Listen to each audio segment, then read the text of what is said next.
हमारे यहाँ एक स्कूल है, आशा खैरा स्कूल।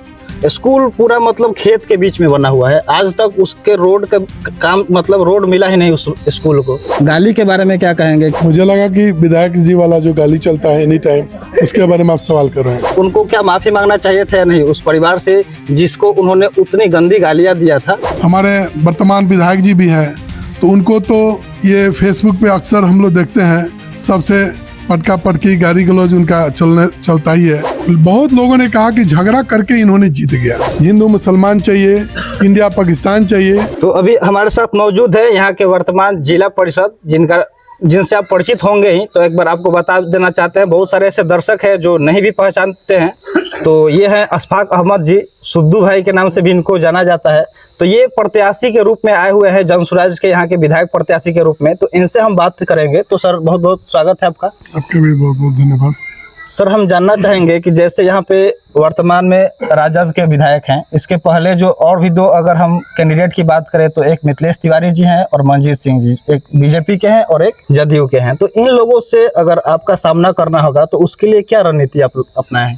देखिए, सामना करने का सवाल है तो वह तो जनता सामना करती है, नेता तो कभी करता नहीं है। अब यहाँ पे आ गया है कि राजा का बेटा राजा ही बनेगा, तो ये तो जनता को सोचना है। लोग कहता है कि मंजीत बाबू के पिताजी के बारे में हम लोग भी देखे हुए हैं, काफ़ी दिनों से उनका राजनीति रहा बैकुंठपुर के लिए।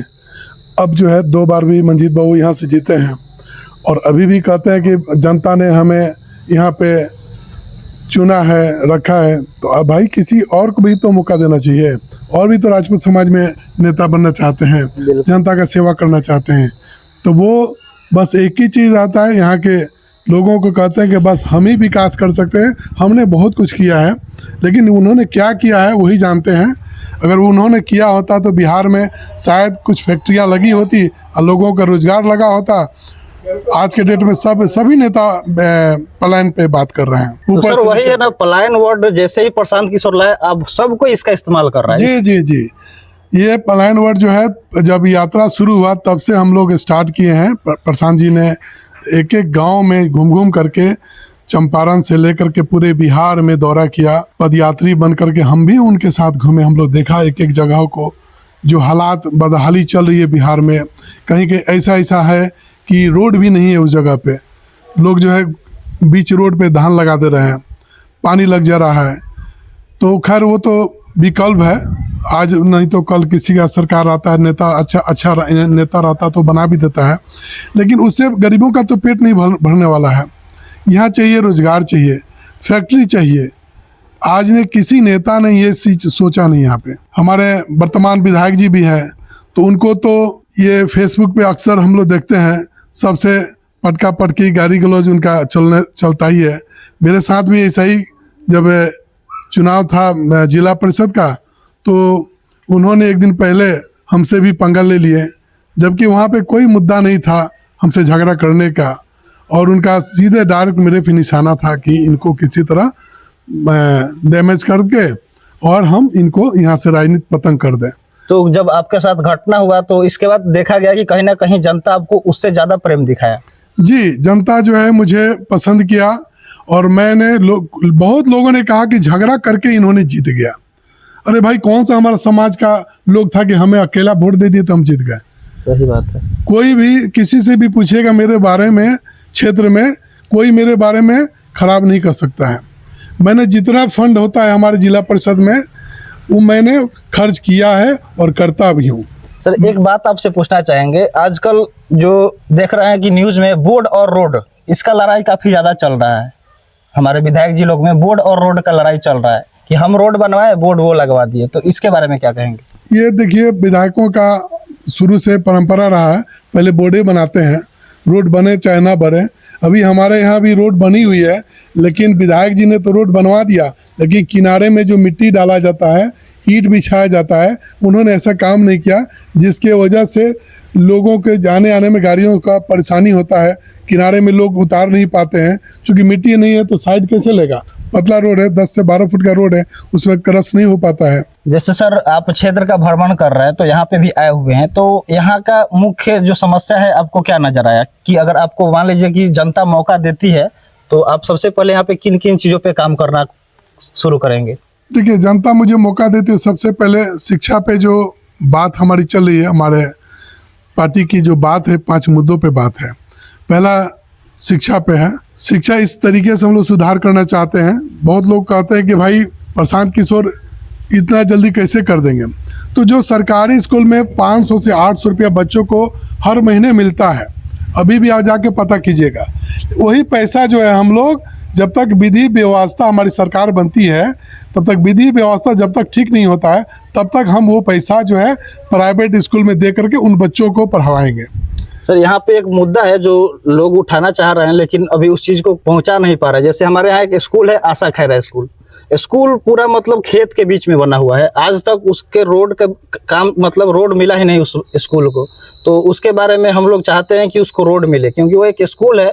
बच्चे खेत में से होके कितना दिन जाएंगे? जब उसमें फसल होता है तो जो किसान है उनका खेत भी तो बर्बाद होता है, फसल भी बर्बाद होता है। तो उसके लिए हम लोग चाह रहे हैं कि आवाज़ उठाना। जी, ये मैंने भी जाकर देखा है, स्कूल का रास्ता नहीं है। लेकिन ये चीज़ जो है, अगर सरकारी रोड नहीं है तो हम सब मिल करके आपस में बैठ करके एक उसका रास्ता निकालें बैठ करके, ताकि वो रास्ता जो है हो जाए। अगर ज़मीन वहाँ पे लोगों की है तो बिहार सरकार से बात करके ज़मीन को रजिस्ट्री हम लोग कराएंगे। उनको जो भी मुआवजा बनता है, पैसा बनता है, उनको हम लोग दे करके ले, और नहीं तो हम लोग मैनेज करते हैं आपस में, ताकि वो ज़मीन आप लोग दान कर दें। जब स्कूल का ज़मीन दान किया तो रोड को भी दान कर दिया, ताकि उसको रोड हम लोग बना लें। देखिए, धर्म के नाम पे तो लोग बोलता है कि मंदिर बनवा के जीत गए, मस्जिद बनवा के जीत गए, तो वो अलग मुद्दा हो गया। जब यहाँ के लोग स्कूल के लिए अगर आवाज़ उठा रहे हैं, तो जो भी लोग हैं, अगर आप मदद करना चाहते हैं तो यहाँ के कम से कम बच्चों के भविष्य के लिए ज़रूर मदद करिए। और रोड का जो उसका रोड अभी तक नहीं मिल पाया है उस स्कूल का, उसको ज़रूर करवाइए। हम सब किसी से विनती करते हैं, जो भी सत्ता में है चाहे नहीं है, अगर वो उनके पास इतना पावर है कि वो बनवा सकते हैं, रोड दिलवा सकते हैं, तो ज़रूर दिलवाइएगा। और आपसे भी यही निवेदन है सर। जी जी, मैं भी चाहूँगा, कोशिश करूँगा कि जितना जल्द हो सके वो स्कूल का रोड जो है तैयार कर दिया जाए। दूसरा बात है कि जो प्लान पे हम लोग बात करते हैं, तो इस बार का जो छठ होगा, देखिएगा सबसे ज़्यादा भीड़ लगेगी और लोग आएंगे, बच्चे आएंगे। और इस बार हम लोग भी प्रॉमिस किए हैं कि इस बार आप लोग को जाने की ज़रूरत नहीं है, इसलिए कि जब हमारी सरकार बनती है या नहीं बनती है, तभी भी हम लोग रोजगार कर एक जरिया बनाए हुए हैं। जो बच्चे आएंगे 12 से 15 हज़ार तक का हम रोजगार हम लोग देंगे। सर, एक चीज़ हुआ है कि जो सर आपसे हम बात करना चाहेंगे कि रेल मंत्री जी ने घोषणा किया कि हम फेस्टिवल के टाइम में 12,000 ट्रेन चलाएंगे, लेकिन जब हमने उस चीज़ को कैलकुलेट किया तो वो संभव ही नहीं है। इसके बारे में क्या कहेंगे? उसी चीज़ का तो हम लोग विरोध कर रहे हैं। हमारे प्रशांत जी उसी पर तो बार बार चर्चा कर रहे हैं कि यहाँ के लोग झंडा फहराते हैं, पता चलता है लोगों को कि छपरा से, पटना से ट्रेन जा रही है गुजरात, महाराष्ट्र, मुंबई के लिए। उसी का हम लोग विरोध कर रहे हैं कि यहाँ के लोग को समझ नहीं है प्लान को। जब हम लोग के लोग जाते क्यों है गुजरात? ट्रेन भरता कैसे है बिहार से? लोग जाते यहाँ से मजदूर बन करके गुजरात में मजदूरी करते हैं, ट्रेन में भर भर के जाते हैं। यही चीज़ अगर सरकार यहाँ बनती है, यहाँ रोजगार होता है, तब प्लान सबसे ज़्यादा हो रहा है बिहार में किस किस मुद्दे पर? रोजगार के मुद्दे पर और शिक्षा के मुद्दे पर। यहाँ अच्छी अच्छी यूनिवर्सिटियाँ हो तो पढ़ने के लिए बच्चों को बाहर नहीं जाना होगा, तब प्लान रुकेगा। यहाँ अच्छी फैक्ट्रियाँ हो तो जो मजदूर बन करके जो जा कर के गुजरात काम कर रहे हैं, महाराष्ट्र काम कर रहे हैं, वह महाराष्ट्र नहीं जाएंगे, दिल्ली नहीं जाएंगे।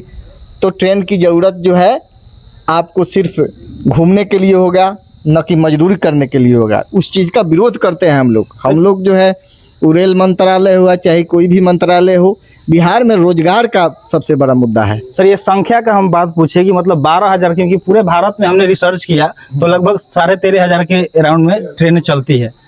तो 12,000 एकाएक आप कहाँ से चलवा दीजिएगा? इसके बारे में क्या कहना चाहते हैं? तो आप जानते ही हैं कि ऐसे लोग यह मुद्दा को परोस देते हैं जिनका इतिहास से बना हुआ है जुमला। अब फिर हमको वहाँ बुलवाना चाहते हैं जहाँ लोगों ने 15-15 लाख रुपया खाते में डालने की बात की थी।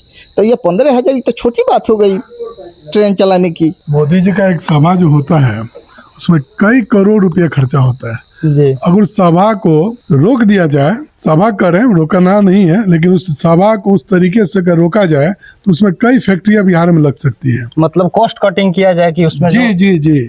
और मोदी जी अगर किसी गुजराती को बोल दे कि भैया जाओ तुम लोग बिहार में 4 गो फैक्ट्री लगा के आ जाओ, तो किसकी मजाल नहीं कि बिहार में फैक्ट्री लग जाता। लेकिन लोग का लगाने का बातें नहीं है। ये लोग को बस जनता का वोट चाहिए, सीट चाहिए, गद्दी चाहिए, हिंदू मुसलमान चाहिए, इंडिया पाकिस्तान चाहिए। रेडियो जैसे खुलता है तो हिंदू मुसलमान इंडिया पाकिस्तान शुरू हो जाता है। थोड़ा अभी कम हुआ है, नहीं तो पहले तो यही होता था। सर, अगर आप एक जनप्रतिनिधि हैं तो आपसे कोई सवाल पूछता है तो क्या सवाल के घेरों से आपको भागना चाहिए या डट के जवाब देना चाहिए? डट के जवाब देना चाहिए, भागेंगे क्यों?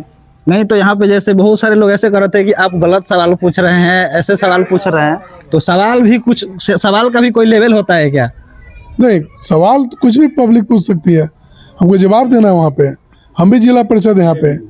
गाली के बारे में क्या कहेंगे कि जो गाली गलौज हुआ, बिहार को बंद किया गया, यही मुद्दा हम उठाए थे विधायक जी से, तो मणिपुर वाले पे चले गए थे, तो आप क्या कहना चाहेंगे? देखिए, गाली जो, कौन सी गाली? गाली जो दिया गया, माननीय नरेंद्र मोदी जी के माँ को गाली दिया गया था, जी, जो कहा गया कि कांग्रेस और राजद के स्टेज से दिया गया है। मुझे लगा कि विधायक जी वाला जो गाली चलता है एनी टाइम, उसके बारे में आप सवाल कर रहे हैं। नहीं, नेशनल मुद्दा के बारे में हम पूछ रहे हैं। नेशनल मुद्दा वाला में गाली जो दिया वो नहीं होना चाहिए था। जिसने भी दिया, सबकी माँ होती है, लेकिन इस पे जो है राजनीति कर देना, एक प्रधानमंत्री के मुंह से रो रो के कहना कि मेरी माँ को गाली दिया गया है। प्रधानमंत्री खुद महसूस करें कि मैंने भी किसी की माँ को ही कुछ ना कुछ कहा, जर्सी गाय कहा, बहुत कुछ कहा। कहने की ज़रूरत नहीं है मुझे सुनाने की, लेकिन मैं जो भी सुना मैं जानता हूँ, वो रास्ता उन्हीं का दिया हुआ है। अभी आपने विधायक जी के गाली भी याद दिलवा दिया मुझे। तो यहीं के एक लड़का थे, इसी गांव के लड़का, जिसके साथ उनका गाली गलौज हुआ था, तो आए भी थे विधायक जी, तो उनको क्या माफ़ी मांगना चाहिए था या नहीं उस परिवार से जिसको उन्होंने उतनी गंदी गालियां दिया था और जो पूरा न्यूज़ में भी चला था? देखिए, विधायक जी जिन्होंने, जो विधायक आज के डेट में है, वो गाली देते हैं, उनका किस वजह से देते हैं वही जानते हैं, लेकिन उस परिवार में जाना चाहिए। हमारे एक मित्र थे प्रिंस कुमार नेता, जो जिला परिषद हैं क्षेत्र संख्या 29 के, उनसे भी हुआ था लफड़ा। कई जगह हुआ, मोबाइल पे तो हम लोग देखते हैं अक्सर है, हम टिपना टिपी नहीं करते हैं उनके ऊपर, इसलिए कि सब लोग जानते हैं उनके बारे में। हम कहेंगे तो लोग कहेंगे इनसे झगड़ा चलता था, झगड़ा हो गया, इसकी वजह से ये बोल रहे हैं। हम नहीं बोलते हैं, आप लोग खुद समझ रहे हैं।